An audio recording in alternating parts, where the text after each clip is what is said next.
Welcome po muli sa Philippine Weather Trivia. Again, para po sa mga bago sa channel na to, ako nga po muli si Alvin Pura, isang meteorologist at ang inyong weather tito. Bago natin balikan ito pong Bagyong Christine, silipin muna natin itong panibagong namumuong sama ng panahon sa labas ng ating Philippine Area of Responsibility na posibleng sumunod agad dito sa Bagyong Christine. Sa kasalukuyan niya, merong binabantayan ng Pag-asa na dalawang low pressure area sa labas ng ating Philippine Area of Responsibility.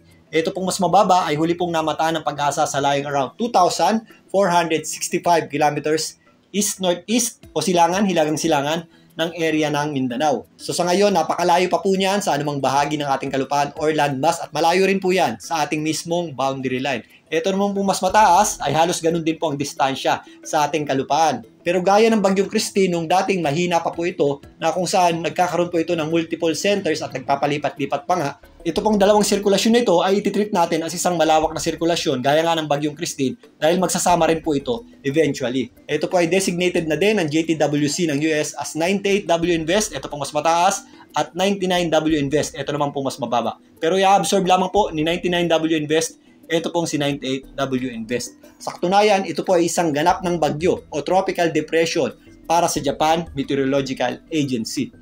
So narito po ang ensemble forecast track ng GFS para sa ating binabantayang sama ng panahon sa labas ng ating Philippine Area of Responsibility. Base dito, within the next 3 days, posible po yan pumasok sa loob ng ating Philippine Area of Responsibility boundary line. If ever, yan po ay tatawagin ng Bagyong Leon.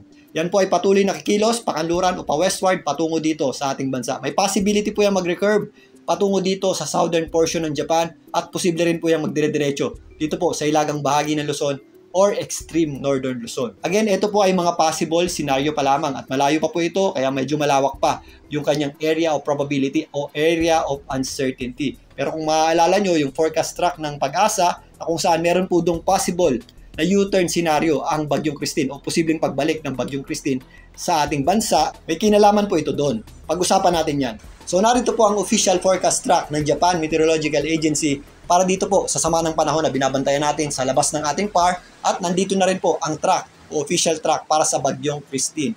Kung maalala nyo nga yung forecast track ng Pag-asa na meron po itong recurve scenario o pagbabalik ng Bagyong Christine sa direksyon ng ating bansa, meron po tayo dapat na 3 conditions masatisfy para mangyari po yun. Unang-una, dapat mas malakas po itong posibleng Bagyong Leon sa Bagyong Christine para siya pong humila dito. Kung mas mahina po itong magiging Bagyong Leon, yan po ay susunod lamang dito sa Bagyong Christine. Pangalawa, dapat mag-recurve pataas itong posibleng maging Bagyong Leon para hilahin niya papunta sa kanya. Ito pong Bagyong Christine, kaya po magkakaroon niya ng U-turn scenario na papalapit muli sa ating bansa. Pangatlo, proximity. Dapat po medyo malapit ang dalawang bagyo para magkaroon ng tinatawag nga nating Fujiwara effect. Dapat at least 2,000 kilometers or 1,500 kilometers ang layo po ng dalawang bagyo sa isa't isa. So again, yung ating recurve scenario o pagbabalik ng Bagyong Christine ay scenario pa lamang. May possibility pa rin magdire-diretso lamang ang Bagyong Christine dyan po sa may area ng Southern China o dyan po sa may area ng Vietnam.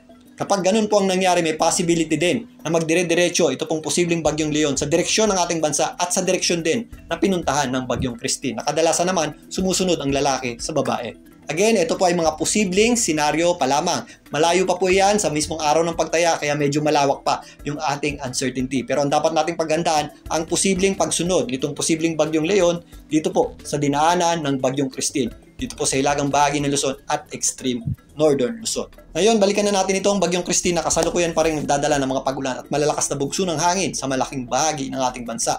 Ito nga pong Bagyong Christine ay kasalukuyang binabaybay ito pong West Philippine Sea patungo dito sa ating boundary line. Although nasa West Philippine Sea na po yan, sumasabit pa rin po yung kanyang mga panglabas na kaulapan at malalakas na bugso ng hangin sa malaking bahagi ng ating bansa. Kung papansinin nyo itong ating satellite image, medyo marami pong butas yung ating mga kaulapan dito sa hilagang bahagi ng Luzon o sa itaas na bahagi ng Bagyong Christine. Pero again, ito pong ibabang bahagi ng Luzon, kasama po dyan ang Central Luzon, ang malaking bahagi po ng Central Luzon, abot na rin po yan dito sa ilang bahagi ng Ilocos Region.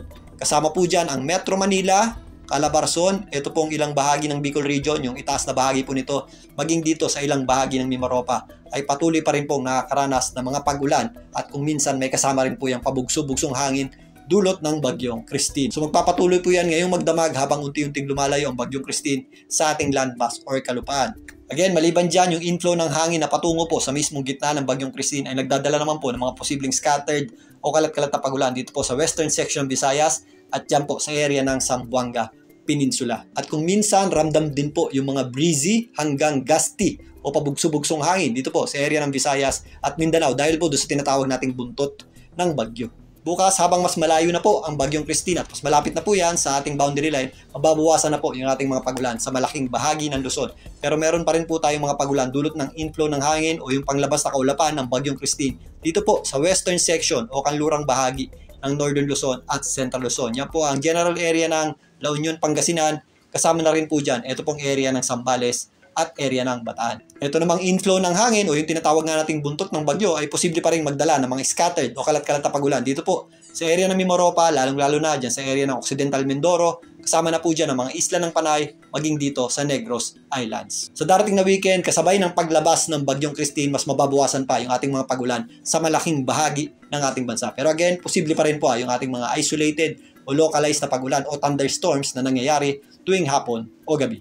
So again, hindi pa po tapos ang epekto ng Bagyong Christine sa malaking bahagi ng ating bansa, particularly dito sa western section ng Luzon at western section ng Visayas. Magpapatuloy pa yan ngayong magdamag, kaya doble ingat pa rin po tayo sa mga posibleng epekto nito gaya ng mga flash floods at landslides. At ugaliin po mag-check ng heavy rainfall warning advisory ng Pag-asa para sa dami ng ulan sa inyong lugar at ugaliin din po makibalita sa inyong local LGU at DRRMO para sa anumang evacuation plan.